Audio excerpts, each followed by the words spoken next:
দল, যার প্রতিষ্ঠাতা মহান স্বাধীনতার ঘোষক শহীদ রাষ্ট্রপতি জিয়াউর রহমান, যিনি বাকশালকে ভেঙে বহুদলীয় গণতন্ত্র আমাদের উপহার দিয়েছেন। তার শাহাদাত বরণের পর দেশনেত্রী বেগম খালেদা জিয়া এই জাতীয়তাবাদী দলের পতাকা হাতে নিয়ে আর হাতে গণতন্ত্রের মশাল নিয়ে আপসীনভাবে নেতৃত্ব দিয়ে ফ্যাসিবাদ স্বৈরাচার এরশাদের পতনের মাধ্যমে সংসদীয় গণতন্ত্র আমাদেরকে উপহার দিয়েছে। এই বিএনপির হাত দিয়ে 1/11 ষড়যন্ত্রকে মোকাবেলা করে আমরা বাংলাদেশে দেশনেত্রী বেগম খালেদা জিয়ার আপসীন সংগ্রামের মাধ্যমে সকল রাজনৈতিক দলে রাজনীতি করার অধিকারকে আমরা অক্ষত রাখতে সক্ষম হয়েছি। প্রিয় ভাইরা, 17 বছরের ক্রান্তিকাল আমরা অতিক্রম করেছি। গুম, খুন, হত্যার শিকার হয়েছি, মিথ্যা মামলায় জর্জরিত হয়েছি।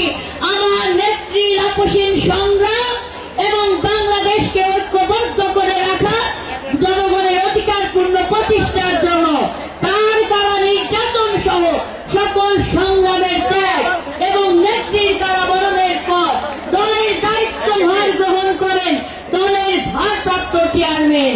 তিনি এখন বাংলাদেশ জাতীয়তাবাদী নেতা হিসেবে পরিচিত নন, তিনি বাংলাদেশের গণতান্ত্রিক জনগণের নেতা। আগামী দিনে রাষ্ট্রপ্রধান দেশনায়ক জনাব তারেক রহমানের নেতৃত্বে এই গণতন্ত্রকে পূর্ণ প্রতিষ্ঠার জন্য আমরা ঐক্যবদ্ধ থেকে ছাত্র জনতার এই গণ অভ্যুত্থানকে আমরা সফল করতে পেরেছি। ভাইরা, আমাদের লক্ষ্য কি এখন চূড়ান্ত হয়েছে? আমরা কি আমাদের লক্ষ্যে পৌঁছতে পেরেছি? আমরা এখনো পারি নাই। যেদিন বাংলাদেশের জনগণ একটি অবাধ, সুষ্ঠু, নিরপেক্ষ নির্বাচনের মাধ্যমে তার ভোট প্রয়োগ করতে পারবে, তখনই আমাদের লক্ষ্যে আমরা পৌঁছতে পারবো। তাই আগামী ফেব্রুয়ারি যে নির্বাচন, এই নির্বাচন নিয়ে অনেক ষড়যন্ত্র, দেশি বিদেশি ষড়যন্ত্রকারী, প্রতি সরকারের ষড়যন্ত্রকারীরা ষড়যন্ত্রে লিপ্ত। আমি আমার বিএনপি অঙ্গ সংগঠনের সকল পর্যায়ের নেতৃবৃন্দদেরকে বলবো, দলীয় পতাকা আপনাদের হাতে, আপনারা দাঁড়িয়ে দলীয় পতাকা প্রদর্শন করুন। বাংলাদেশে কি কোনো দল আছে? জনগণের কোনো দল আছে? সংগ্রামের কোনো দল আছে? সেই দল বিএনপি। বিএনপি খালেদা, তারেক, খালেদা, তারেক, জিয়াউর, জিয়াউর, এই জিয়াউর রহমানের দল এবং দেশনেত্রী বেগম খালেদা জিয়ার দল এবং বাংলাদেশের জনগণের দল দেশনায়ক জনাব তারেক রহমান, যার দায়িত্ব গ্রহণ করেছেন জনগণের অধিকার জনগণের হাতে ফিরিয়ে দেওয়ার জন্য। সেই অধিকার পূর্ণ প্রতিষ্ঠা না হওয়া পর্যন্ত আমরা কেউ ঘরে ফিরে যাব না। আগামী দিন ঢাকা 3 আসন আমাদের নেতা বাবু বর্ষচন্দ্র রায়কে ধানের শীষের বিজয়ের মাধ্যমে আমরা দেশনায়ক জনাব তারেক রহমান, দেশনেত্রী বেগম খালেদা জিয়ার হাতে উপহার দেব ইনশাআল্লাহ। এবং আগামী দিন জনগণের ভোটের অধিকার পূর্ণ প্রতিষ্ঠার মাধ্যমে বাংলাদেশের জনগণের দায়িত্বভার গ্রহণ করবে, সেবার দায়িত্ব গ্রহণ করবে দেশনায়ক জনাব তারেক রহমান ইনশাআল্লাহ।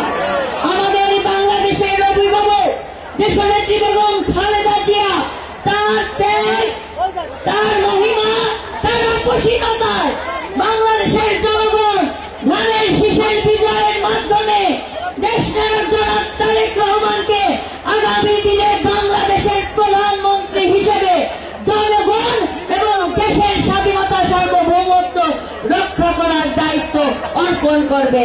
তাই আপনাদের সবাইকে বলবো, আগামী দিনের মার্কা,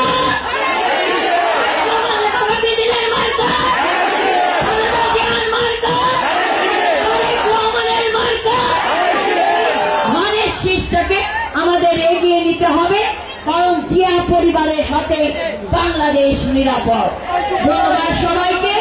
আজকের এই প্রোগ্রাম সুন্দরভাবে সফল করে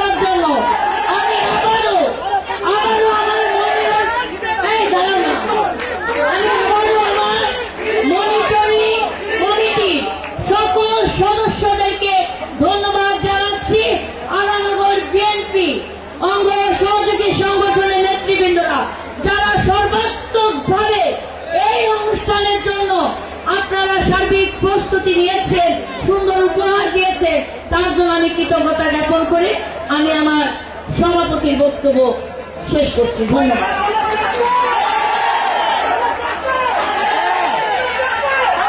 এখন বক্তব্য নিয়ে আসে সেলিমা রহমান আমাদের প্রধান অতিথি, প্রধান বক্তা হিসেবে উপস্থিত আছে। আমি কেরানীগঞ্জে সকলের পক্ষ থেকে আজকের প্রধান বক্তাকে সবাই হাত উঁচু করে তালি দিয়ে শুভেচ্ছা জানানোর জন্য আমি অনুরোধ জানাচ্ছি। ধন্যবাদ। মঞ্চে উপস্থিত আছেন জাতীয় নির্বাহী কমিটির সম্মানিত সদস্য আমাদের নেতা জনাব নাজিমউদ্দিন সাহেব, উপস্থিত আছেন বীর মুক্তিযোদ্ধা সাবেক বিএনপি কেরানীগঞ্জ উপজেলা বিএনপি সাবেক সাধারণ সম্পাদক অ্যাডভোকেট সুলতান নাসির সাহেব, উপস্থিত আছেন থানা বিএনপি সম্মানিত সিনিয়র সহসভাপতি জনাব বদিউজ্জামান বাবুল, উপস্থিত আছেন ঢাকা জেলা বিএনপি সাবেক সাংগঠনিক সম্পাদক থানা বিএনপি সম্মানিত সদস্য জনাব জয়নাল আবেদিন বাবু, উপস্থিত আছেন আমার থানা বিএনপি সকল সিনিয়র নেতৃবৃন্দ, অঙ্গ সহযোগী সংগঠনের নেতৃবৃন্দ, সঞ্চালনায় দায়িত্ব পালন করছেন থানা বিএনপি সংগ্রামী সাধারণ সম্পাদক মোজাদ্দেদ আলী বাবু, এবং আজকের এই অনুষ্ঠানকে পুরোপুরি সফল করার জন্য যে মনিটরিং সেলের দায়িত্ব পালন করেছেন আমাদের থানা বিএনপির সম্মানিত সহসভাপতি জনাব ওমর শাহনাজ, যার নেতৃত্বে আগানগর বিএনপির সকলের সমন্বয়, অঙ্গ সহযোগী সংগঠনের সকলের সমন্বয় এবং থানা বিএনপি অঙ্গ সহযোগী সংগঠনের সমন্বয়ে একটা সুন্দর প্রধান